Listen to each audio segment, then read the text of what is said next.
It's Hot 103.5, Sacramento's hit music station. What's poppin'? Your boy Sushi in the building.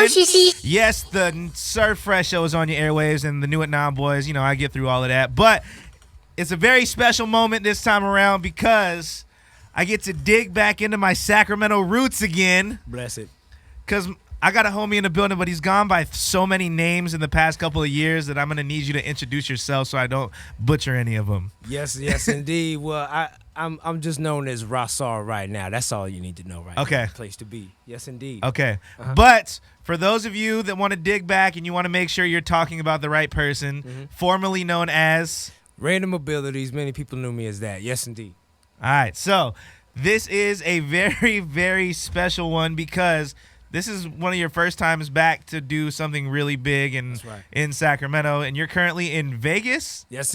I'm living in Vegas. I've been there for about a year and a half now. Yeah. All right, so random question. I just got to start out with this one. How does it feel every time you get on a plane back home and everybody's like, we're going to Vegas? Yeah, oh, man. That's crazy. No, that's crazy. Like, it's definitely a major difference. Anywhere else you go, it's just like people just ain't ready for their layover or whatever. It's the only place I've been where people get all excited and drunk and stuff. And it's for us that live there, it's just like, ugh. Like, we're just sitting there. It's very, we just trying to get home, man. We don't even pay attention to that stuff. But yeah, it's crazy, man. So, currently living in Vegas, but you're here in Sacramento. Now, you've made a staple in Sacramento for quite a few years. Yes, indeed. I would say a lot more than a few, actually. Yeah. One of those being, well, this year I actually had the chance to campaign a little bit for the Sammys. I was nominated in a category that you're actually a Hall of Famer in. Yeah. So, yeah. Hey, man, congrats to you. Yes, indeed. Much respect. Congrats to you, man. Hall of Fame in it, though. Hey, man, no, that's respect. Shout out to Sacramento News and Review. I appreciate all the support that they've continued to do. In fact, they just released an article on me today pushing the show that we got May 9th. Well, I know this is going to be out at a different time, but whatever. Yeah, man, big ups to them. All right, so you're here back home, and so how does it feel to be back home after moving away? Man, you know, I've been back a few times, but this is the first time. I'm on something called the Cali is Home tour right now. I'm on about 12 or 13 different events I'm doing over like 2 or 3 weeks. And I'm telling you, man, like, it really feels like home. Like, it really feels, I'm just glad to be back. Vegas feels like home more now. Like, I don't feel so strange there, but there's something about Sacramento. First of all, y'all got vegetation out here. Y'all got naturally occurring shrubbery and trees and things of that nature. You do not. I'm in the desert, man. So, like, I'm just happy to be around natural things, man. Yeah. And so, you know, the music scene has changed over the years. Yeah. Definitely. You were a part of a very prominent group known as the Neighborhood Watch. That's true. And there was a time when if you were an artist in Sacramento, you could not get booked for a show unless your answer to "Are you in the Neighborhood Watch?" was yes. Wow, man. Hey, man, I can't even speak on it, man. That was a beautiful time, man. That was a crazy time. Neighborhood Watch was a very awesome collective which features many people who have gone on to do great things. A lot of times people have asked me if I know. They'll ask me later, do you know so-and-so? It's like, yeah, man, like we go back. Like people trip off. I mean, of course, you know, led by Dalek, who's on, you know, HBO's Def Poetry and traveled the world many times.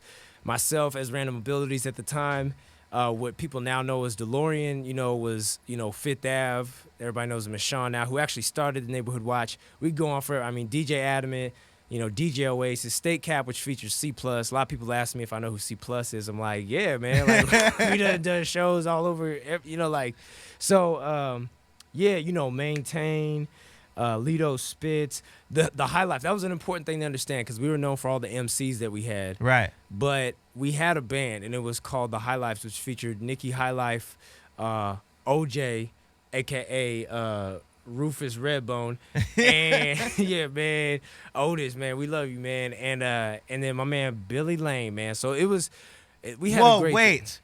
Not that Billy Lane. There's two Billy Lanes. Okay, I was confused because I was like, I did not know this. Yeah, there's two Billy Lanes. There's Billy Lane that like goes back with Tofu and Jay, and then when they were doing like all like the drum and bass. Right. But there's our Billy Lane that was just like Fifth Ave's homeboy and just a really smart dude that could play bass really well. Oh, that's awesome. Yeah. Okay. Mm-hmm.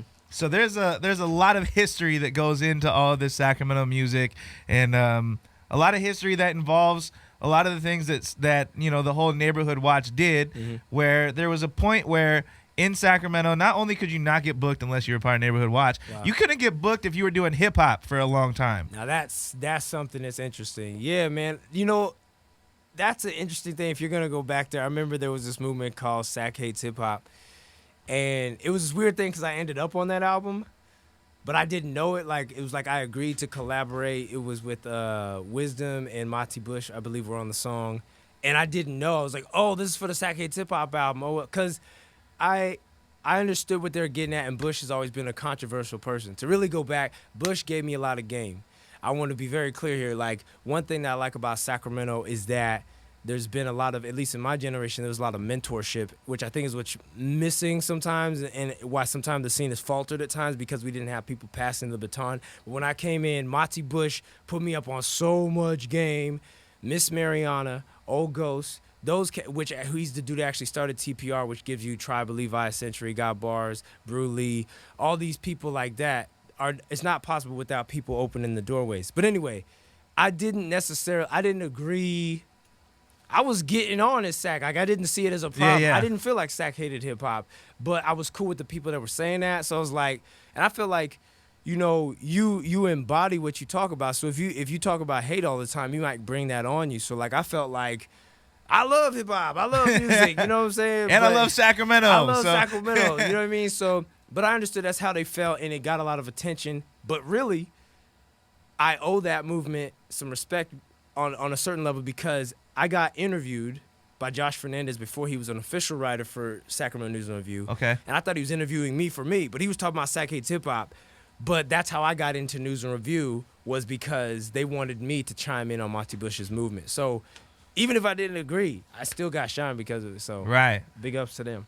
So and coming from that, as we talk about the evolution of where this scene went, you mentioned that currently there doesn't seem to be a whole lot of that. Now there was a generation that went through. I would say a lot of it ended around 2010, because 2009 was when a lot of my group showed up with TUS, with Chewy, Jay Good, Kino, Illicism. The whole Fly High camp was on the scene then. And can't not say Conquest. Big up, especially big up. Conquest was definitely one of those. He was one of those people though that when TUS first came out, he was like, "I'm not TUS. Stop saying that." Yeah. No, I gotta give a special shout out to homeboy right there. And he was part of this thing called Gen X Poets before that. But also there was a group, and this is one of the biggest disappointments in the history of Sacramento hip hop. There's 3 major groups that I'm really pissed off to this day didn't actually do something.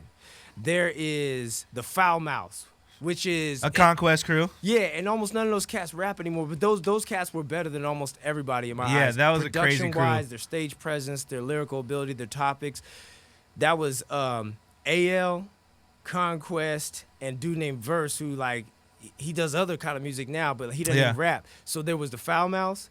There was Cloud City, which was Felt One, I believe. I believe I'm saying it correctly. Felt One, Plush Lush, produced by Adam Bomb and Beats Daily, had everybody in the scene on it at that time.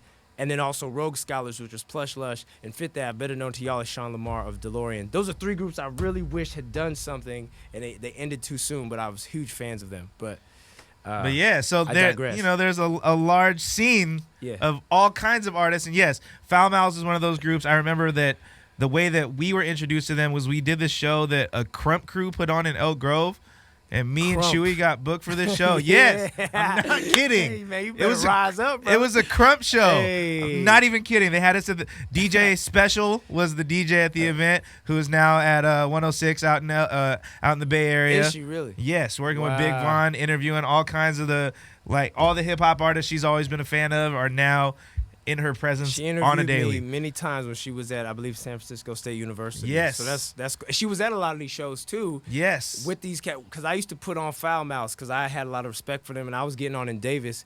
A lot of people overlook Davis over the years. Like, I got a lot of shine in Davis because it's right up the street, but people don't think of it as a part of Sacramento. But let me just put that out, like, you should definitely, part of my success was that I was based in Sacramento, but I worked around. I had that way I didn't oversaturate, and I could be somewhere right up the street, 10 to 30 minutes away, right, and still get on and balance out my shows. And it's a whole different market, and they show you. You should. I just did a show in Davis. Like, y'all should do that. So yeah. And we've been out in Davis rocking at the Grad a little bit, which used to do hip hop nights on Wednesdays. Right. We're working on bringing it back. It's gonna take a little bit, but we're getting there. Yeah. But so I would say, and the reason I brought up the evolution and like our whole squad being around in 09, Right. the neighborhood watch camp looked out for us when we came out. There was a point where up until then, even then, nobody was getting booked for shows. Distillery wasn't doing hip hop shows. Ace of Spades wasn't Ace of Spades yet, and nor were they really booking really anything when they were doing things there. Yeah, they were. Harlow's wasn't really doing hip hop shows. They were Empire at the time, but yeah, go Yeah, ahead. Empire or The Venue was the middle one that nobody really remembers. Yeah. But so at that time, we all started trying to. We were at Havoc on 24th and J, little clothing store, which also no longer exists. We're just digging in the books right now. Mike Blau got some exclusive footage up on YouTube right now of that, have like me freestyling, Chewy, and some other people just chilling in the cut. So yeah, and that was us doing that in front of Havoc. So yeah, that was dope. When nobody was booking us, and the cops were shutting down our parties in front of a store on 24th and J, Sac Hip Hop, that's what they meant. Right. We had a collective of people who were all working together, and I would say that Neighborhood Watch was definitely something that we looked up to. Word. And whether you guys thought you were mentoring us or not, you were. Word. And so that came from a lot of just watching how the group continued to be successful even while there's a newer generation rising from the bottom. Word. Wow. And so what would you say? What would you say turned the tables that what do you think anyway turned the tables that helped hip hop get back into Sacramento? Because around 2009, 2010, there started to be something where hip hop was rising again in Sac. It's funny you say that because I actually went through this whole phase where I've had 2 times in my career where I had an indefinite hiatus. They usually only lasted a few months, but it was 2 critical points, 2009, 2011, where I felt I would probably quit music. Definitely the second time, I didn't want to do it. Like, the first time, I was like, I don't know what I'm going to do. But it was because several projects I was working on, like, when you start working with other people, things get complicated. That's why I've stayed a solo artist for so long, because groups are beautiful and it's amazing, and you can, it helps with promotion and appeal and all this stuff. But like when you're like, I didn't have to arrange nothing with nobody. I just made sure you wanted me on here, and boom, right. It's hard to do groups. So I think around 2009, I started to get disillusioned. I felt a rebirth in 2010. So it's interesting that you say on a bit of a macrocosmic level that you felt that Sacramento kind of came up. I'll tell you one thing. So 2009 was when that category that they created called Best MC, which you were referring to earlier. Right. They created that in 09. I'm not saying that is the only thing for the scene, but I noticed a difference when it kind of showed that there was a zeitgeist, if you will, where people started focusing on MCing on the more mainstream level of Sacramento, if you will. Right. And it kind of forced people to realize, well, we can get recognition, not just because of News and Review, but whether or not people hate the Sammys, regardless of what you want to say about it, it does draw attention to the music scene. And so I think people started getting a little more focused. And actually, I would say something about the Sammys. Whether you win or not, it's a chance for publicity, and I don't know any other thing. And I wish they had something like that in Vegas. Everybody wants to complain. Like, just be glad you can get on stage and maybe get your name mentioned. If there's even a publication that halfway cares about you, because people really don't care about what you're doing. Yeah. You should be happy. And if you're not getting on, and either you're not doing well enough or you have a fan base large enough where it shouldn't matter. But I just wanted to say that. But something that happened was the 2010 Sammys, where they started doing the joints and jams, where Sleep Rockers started bringing up everybody, because I had been featured with my group TOP in 09, but in 2010 they brought up me, I think, who's now known as Timothy Rhyme. I believe he was A-Rab at the time. Taze, Live Mannequins. They had all kinds of people up there, and once that was a major scene. Yeah. All of a sudden, it showed the unification. And then the next year, in getting that block party where we're in touch with the people type of vibe, right. I think that people started collaborating more. And there was several things that just kind of changed. Opportunities did show up. And after the Neighborhood Watch dispersed, if you want to focus on us, we weren't the only movement, but we did break up unofficially at the end of 2009. So 2010, you start seeing me going solo. Right. And then you see DeLorean rise up. Yeah. And so you start seeing people, and then C Plus started putting out videos. Right. And then, I don't know what he goes by now, but he was bossy at the time of State Cap, Eric Lee. Eric Lee now. Okay, I know several names. I got for you. him. I got you. I know got you another covered. name. So I'm just gonna say, like, he started shooting videos, and people started focusing on the videos more, and then like that. There's a ton of things that started happening. Sacramento just realized if you want to get recognition, you need to actually create something. Right. And then, so it was kind of interesting because a conversation came up the other day. Being that I work in radio now and I come from the background that I come from, it's a little bit more difficult for me to take in some of the things that happen. And one day, somebody hit me up on Twitter. Right.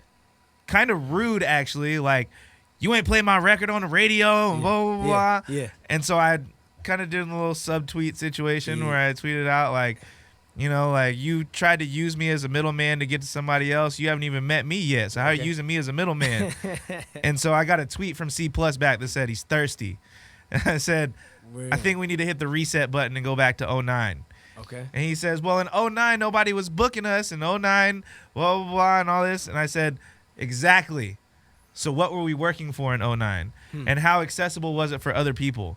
Yeah. It wasn't. Yeah. But we made do with what we had to do. So you press that reset button and take us back somewhere where we don't have all of that.